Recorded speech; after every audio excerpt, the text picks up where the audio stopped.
Lumabas sa pagdinig ng Senado sa 2026 budget ng Department of Health, yung po yung pinag-uusapan kanina na hindi lang sa flood control may mga hindi na kumpletong proyekto.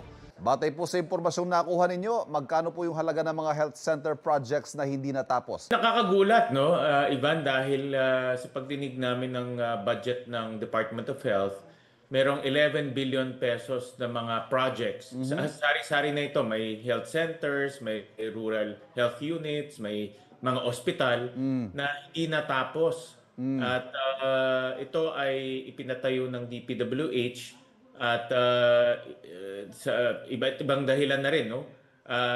Marami dito ay hindi natapos, 11 billion worth. Aha. Pero meron din kaming na-detect na 3 billion worth mga natapos na health centers, super health centers, pero wala naman tao. Nakatiwangwang siya ngayon. Marami nakahinto, marami hindi walang budget kasi nga nagkulang yung budget. Ang isang argumento nila na hindi na nagkasya yung budget dahil tumaas na yung materyales. Kaya dapat maimbestigahan to. Titignan namin ngayon yung projects dito sa health kung bakit nga hindi natapos dahil kung 11 billion yung halaga ng hindi natapos, ibig sabihin magdadagdag pa tayo ulit. Correct. So lalaki pa, lolobo pa yung gastusin para lang matapos to. So how do we set this right, Senator?